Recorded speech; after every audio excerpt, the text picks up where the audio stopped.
High, আমি মৌসুমি from Australia. কেমন আছেন আপনারা সবাই? আমি তো অনেক ভালো আছি। তো আজকে আপনাদের সাথে শেয়ার করব একটি স্পেশাল ব্লগ। সেটা হচ্ছে গিয়ে Austria for the first time কেউ শাড়ির এক্সিবিশন করলো। এটা ভাবলেই না মনের মধ্যে জাস্ট একটা অন্যরকম আনন্দ কাজ করে, তাই না? কারণ হচ্ছে গিয়ে আমি জানি না আপনারা কতটা রিলেট করতে পারতেছেন আমার এক্সাইটমেন্ট। সত্যি কথা বলতে আমাদের এখানে কোনো শাড়ির কোনো স্টল নেই বা বাঙালি কোনো শাড়ির দোকান নেই, কিচ্ছু নেই। আমরা শাড়ি যারা পরতে ভালোবাসি তারা কতটা যে মিস করি এই শাড়ির দোকান, কি বলবো। তার মধ্যে আপু অনলাইন পেজ শুরু করেছে প্রায় ১ মাস হইছে মনে হয় মেবি। তো তার মধ্যে একটা শাড়ির এক্সিবিশন করছে, এইটা ভাবা যায়? মানে আমি কি বলবো, এটা ড্রিম বলতে পারি। তো যাই হোক, আমি তো সেখানে দাওয়াত করেছিল তিথি আপু। তো তার পেজের নাম হচ্ছে মাজরাস। আমি সব কিছুই ডেসক্রিপশন বক্সে দিয়ে দিব। তো আমাদের ওয়েদারটা তো দারুণ ছিল। তো আমি রেডি হয়ে তো বের হয়ে গেছি, গাড়ির জন্য ওয়েট করতেছিলাম মাম্মাম আর আমি। দেন হচ্ছে গিয়ে আমরা গাড়িতে উঠে যাব। তো এতদিন আমি কেন ব্লগ শেয়ার করিনি তার একটু বলি। আমার মাম্মাম কিন্তু খুবই অসুস্থ ছিল। মাম্মাম প্রায় ৮ থেকে ১০ দিনের মতো অসুস্থ ছিল। মাম্মামের অনেক জ্বর ছিল। দ্যাটস ওয়াই আমি কোনো ব্লগ বা কোনো কিছুই করতে পারিনি। আমার লাইফের সবথেকে কঠিন সময় পার হয়েছে ওই সময়টা। একটা বাচ্চা অসুস্থ থাকা মানে হচ্ছে গিয়ে লাইফটা পুরাই অন্ধকার। মনে হয়েছে আমার আমার আমার ঘরে কোনো আলো নেই, আমার ঘরে কোনো সুখ নেই, শান্তি নেই। সব কিছুই কেমন যেন হয়ে গেছিলো। তো যাই হোক, ভগবানের অশেষ কৃপায় আপনাদের সবার আশীর্বাদে আমার মাম্মামটা এখন ভালো আছে। দ্যাটস ওয়াই আমি আবার ব্লগ করতে পারছি। তো আমরা তো একটা গাড়ি চেঞ্জ করে দেন হচ্ছে গিয়ে স্টারহাসান মানে উঠলাম। তো এখন আমরা জাস্ট ওইখানে যাব আর কি, আপু ভাইয়াদের বাসায়। আর আপু ভাইয়াদের বাসায় কিন্তু আমি ফার্স্ট টাইম যাচ্ছি। তো যাই হোক, আমার কিন্তু খুব ভালোই লাগছিল। যদিও দুপুরবেলা, কিন্তু তবুও ওয়েদারটা সুন্দর থাকাতে ভালো লাগছিল খুবই। তো আমি জাস্ট আপু ভাইয়ের বাসায় যাবো, যে তখন আমি ভাবছিলাম যে গেলে পরে কেমন লাগবে, এটা মানে নতুন বাসা। কিন্তু এই যে আমাদের কিউট আপু, যে তিথি আপু, এই তিথি আপু হচ্ছে গিয়ে বিজনেস ওনার। আর তার যেই হচ্ছে গিয়ে শাড়ির এক্সিবিশন, এই হচ্ছে কিউটি মেয়েটা, তার বড় মেয়ে। অসম্ভব কিউট, এত সুন্দর। আর তারা দুইজনেই এত সুন্দর সুন্দর দুইটা শাড়ি পরেছে। প্রথমেই আমি যে শাড়িটা ধরবো এটাই কিন্তু show stopper sari, black handloom sari. আর এই শাড়িটার দাম 210 ইউরো। দেন হচ্ছে কি আমি আস্তে আস্তে সবগুলো শাড়ি দেখাবো, তারপরে অনেকগুলো শাড়ি আপনাদেরকে দেখাবো। আসলে আমি যদি ডিটেলসে শাড়ি দেখাইতে যাই তাহলে তো অনেক বড় হয়ে যাবে ব্লগ। দ্যাটস ওয়াই হয়তো বা আমি একটুখানি সিম্পলি দেখাচ্ছি। এটা হচ্ছে গাদোয়াল। আর এই গাদোয়াল শাড়িটার দাম প্রায় 80 ইউরো ছিল। তো এখানে অনেক ধরনের কালেকশন ছিল। কি বলবো, মানে হচ্ছে গিয়ে আপু সব ধরনের কালেকশন রাখারই ট্রাই করেছে, অনেক এক্সপেন্সিভ থেকে খুবই রিজনেবল। যেমন এইটার প্রাইস হচ্ছে গিয়ে অনলি 25 ইউরো। দ্যাট মিনস বোঝাই যাচ্ছে 210 ইউরো থেকে 25 ইউরো, মানে সব রেঞ্জের শাড়ি আছে। আপনি আপনার পছন্দ অনুযায়ী অবশ্যই কিনতে পারবেন, চয়েস অনুযায়ী আর কি। তো আপু সব ধরনের কালেকশন রাখার ট্রাই করেছে, এটা তো আমার খুবই ভালো লাগছে। তার মধ্যে আবার ব্লাউজও আছে এখানে, যার যার সাইজ অনুযায়ী রেডিমেড ব্লাউজ নিতে পারবে। দেন হচ্ছে গিয়ে লেহেঙ্গাও আছে। আর শাড়িগুলি কোনটা রেখে আমি কোনটা বলবো, আমার তো মনে হচ্ছিল সবগুলো শাড়ি নিয়ে আসি, যদি সম্ভব হইতো আমি সবগুলোই নিয়ে আসতাম। তবে আমি কি কি কিনলাম, কি কি অর্ডার করলাম সেগুলো কিন্তু সব পরে বলবো, আগে বলে দিব না। তারপরে আপনাদের কাছে কি মনে হচ্ছে কোন শাড়িটা খুবই সুন্দর এবং কোন শাড়িটা আমাকে পরলে ভালো লাগবে, কমেন্ট করে কিন্তু জানাতে পারেন। তো হচ্ছে কি এখানে প্রচুর শাড়ি, আমি মানে একটা মানুষ ১ মাস যাবত একটা পেজ ওপেন করছে, তার মধ্যে এত কালেকশন সে নিজে থেকে নিয়ে আসছে। এগুলো কিন্তু অর্ডারের শাড়ি না, আপনারা চাইলে অবশ্যই অর্ডার করে শাড়ি আনতে পারবেন। এখানে তাকে অর্ডার, মানে তার কাছে অর্ডার করলে পরেই হচ্ছে গিয়ে দিতে পারবে আর কি। তাছাড়া এগুলো স্টকে আছে, আপনারা দেখে নিতে পারবেন। এই যে পিঙ্কি ভাবি, সেও চয়েস করতেছিল। এই যে আছে হচ্ছে কি নিপা ভাবি, এই যে জয়নব ভাবি, আমরা সবাই এসেছিলাম। তো হচ্ছে গিয়ে এখানে বাচ্চারা সবাই মিলে খেলছে কি সুন্দর করে, আর আমার মাম্মামটা দুষ্টু করছে। আর ওইদিকে পিঙ্কি ভাবি তারা সবাই মিলে শাড়ি নিয়ে আলোচনা করতেছে, কোন শাড়িটা সুন্দর, কোন শাড়িটা কাকে পরলে খুব ভালো লাগবে।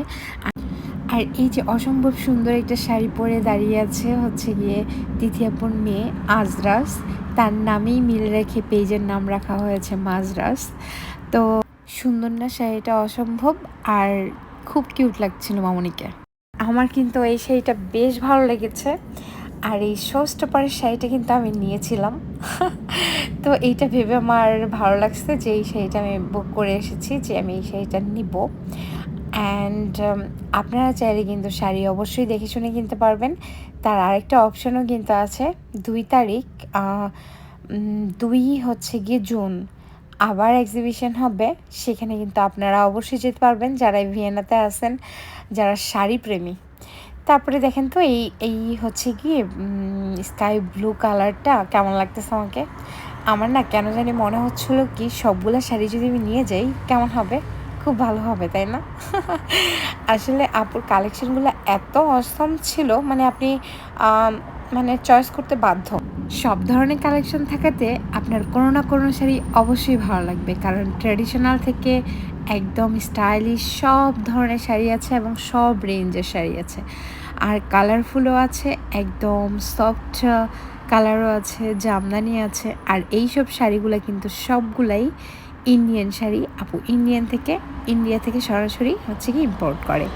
তাছাড়া আপুর কাছে কিছু জুয়েলারি কালেকশনও আছে, যেটা খুবই সীমিত পরিমাণে, তবুও আমি মনে করব যে এটাই হিউজ আমাদের কাছে ফর দ্য ফার্স্ট টাইম যেহেতু। আর আপনি যে কোনো ধরনের ডিজাইন বা যে কোনো জুয়েলারি অবশ্যই তার কাছে অর্ডার করতে পারবেন। সে এটা ইন্ডিয়া থেকে নিয়ে মানে এনে দেবে আপনাদেরকে। তো আমার তো জুয়েলারিগুলো বেশ ভালোই লাগছে, কারণ এখানে তো আমরা আর অনেক কালেকশন পাই না বাংলাদেশের মতো। তো এটাই আমাদের কাছে অনেক সুন্দর সুন্দর ডিজাইন বলতে গেলে।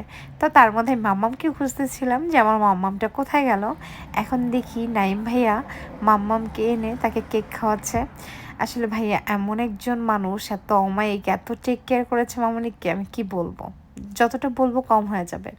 তো এই যে আমাদের জুয়েলারি কালেকশন, আমি এখানে কানের দুল আর হচ্ছে গিয়ে গলার চোকারটা নিয়েছি, ঝুমকার চোকারটা, বাকি আদার্স আরও কিছু ডিজাইন আছে। তো মাম্মাম তো হচ্ছে গিয়ে খেলছে, খুবই দুষ্টুমি করছে। দুষ্টুমি বলতে মানে সে খুবই এনজয় করছে। আর ভাইয়া ভাবি এত ভালো কি বলবো, যতটা বলবো ততটাই কম হয়ে যাবে। তো মামনিকে আমার এক মুহূর্তের জন্য টেক কেয়ার করতে হয় না, কিচ্ছু করতে হয় নাই, তারাই সব কিছু করেছে, মানে ভাইয়েই একদম। তো আমি কিছুক্ষণ পরপরই শাড়ি ট্রায়াল দিচ্ছিলাম। তো আপু আমাকে বলছিল যে তোমাকে দিয়ে শাড়ি পরিয়ে পরিয়ে হচ্ছে কি ভিডিও করব। পরে বললাম অবশ্যই করব তোমার শাড়ির ভিডিও, তার আগে আমি একটু সুস্থ হয়ে নেই।